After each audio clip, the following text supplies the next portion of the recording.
Have you ever wondered how geologists turn a rock sample into a treasure map? It's not magic. It's a rigorous process of data preparation. The journey from a raw sample to reliable data ready for analysis is complex and crucial. Today, we're diving deep into the world of geochemical data preparation, from the moment a sample is collected to the final statistical transformations that unlock its secrets. This process, governed by strict quality assurance and quality control, or QA/QC protocols, is the bedrock of any successful exploration project. First, let's talk about ensuring data quality right from the source. The integrity of your data begins long before it ever sees a laboratory. It all starts with the sampling protocol. A geoscientist must have a solid understanding of the area's geology and the type of mineralization they're searching for. The objective of the study dictates how samples are chosen. For instance, if you're studying the original chemical signature of the rock,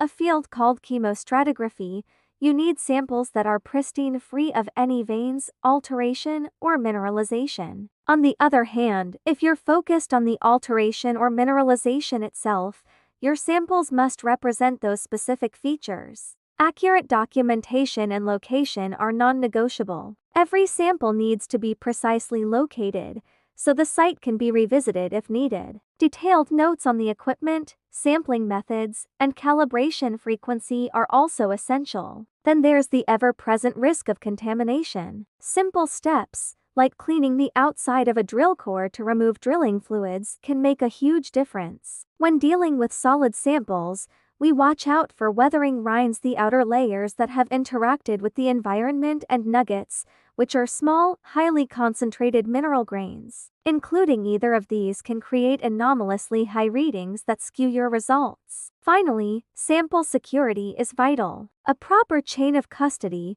usually involving sealed sample bags, ensures the sample remains untampered with from the field to the lab. Once we have our carefully collected samples, they need to be physically prepared for analysis. If a large field sample needs to be reduced in size before shipping, we use unbiased splitting procedures to ensure the smaller subsample is still representative of the whole. Then comes the digestion method. This is how we dissolve the sample to measure its elemental composition, and the method you choose is critical. For a comprehensive look at elements like rare earths or high field strength elements, you need a total digestion, using powerful techniques like a lithium metaborate fusion. However, for exploring base metals and sulfide mineralization, a partial dissolution like aqua regia might be more appropriate, as it targets specific mineral phases. The right choice here ensures you're measuring what you actually intend to measure. Now, let's get into the heart of data reliability: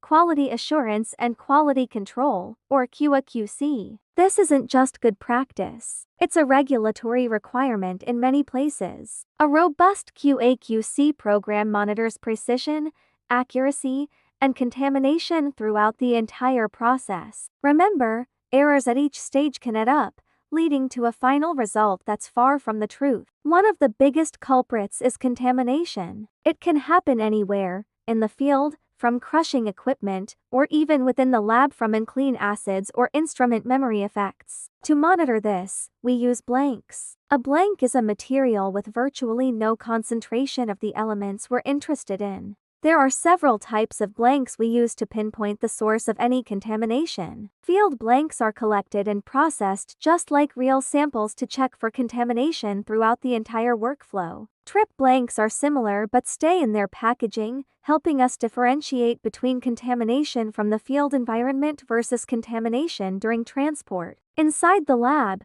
we use laboratory blanks to identify issues within the analytical process itself. These blanks are inserted systematically into the sample stream, typically making up 5 to 10% of the total batch. We then evaluate the results. If a blank comes back with a result higher than a set limit, usually 3 to 5 times the detection limit, it's a red flag. We use tools like Shewart control charts to track this. Any result that falls outside 3 standard deviations of the mean triggers an immediate audit of our methods. Next up is accuracy, which is how close our measurement is to the true value. To monitor this, we use certified reference materials, or CRMs. These are materials with a known, certified concentration of elements, purchased from external suppliers. The key is to select CRMs that closely match the composition and matrix of our actual samples. For the best results, we submit these CRMs blind, meaning they are labeled just like any other sample. This prevents the lab analyst from giving them any special treatment, providing a true, unbiased check on analytical accuracy. Just like with blanks, we plot the CRM results on Shewart control charts. We calculate the percent recovery, and if it's consistently poor for certain elements, we know that the data for those components may not be reliable. Precision is the third pillar of QA/QC. It measures how repeatable our results are. If you analyze the same sample multiple times, how close are the results to each other? We monitor precision by inserting various types of duplicates. Field duplicates are two separate samples collected from the exact same spot. These are incredibly important because they tell us about the natural variability, or heterogeneity, of what we're sampling, and help identify issues like the nugget effect.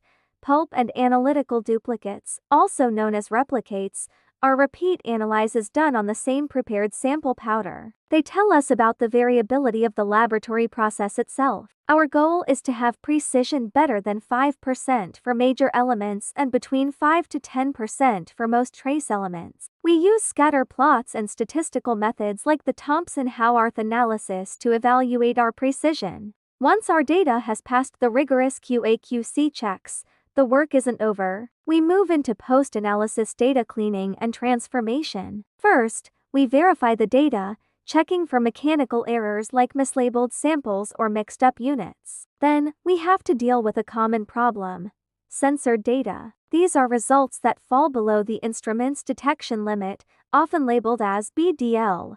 A common but flawed practice is to simply replace these values with a constant, like half the detection limit. A better approach is to use more sophisticated imputation methods based on multivariate relationships in the data. Another issue is the presence of zeros, which can wreak havoc on certain statistical techniques. We also need to identify multivariate outliers data points that are statistically different from the rest of the group. We use a technique called Mahalanobis distance to flag these outliers for further investigation. Finally, we must address the unique nature of geochemical data. It's what we call compositional data, or CODA. This means the parts sum to a constant, like 100%.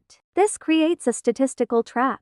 Standard techniques can produce spurious correlations that aren't real. The solution is to use a log ratio transformation. The most common one is the centered log ratio, or CLR, transformation. This converts the relative data into a form where we can apply standard statistical tools without issue. After the CLR transformation, we can perform techniques like factor analysis. This helps us distill complex, multi-element data down to a few key factors that are directly related to the mineralization we're looking for. We can even use a staged approach, refining the factor analysis step by step to get the most reliable multi-element signature. This final, transformed data is now ready for advanced modeling, like mineral prospectivity mapping or machine learning, built on a foundation of data that truly and objectively reflects the geology. From the field to the final dataset, preparing geochemical data is a meticulous process. But by following these rigorous steps, we ensure that our interpretations are sound and our exploration efforts are guided by the best possible information. Thank you for joining this deep dive into geochemical data preparation. If you found this informative, please like, share, and subscribe for more content on the science of mineral exploration. See you next time.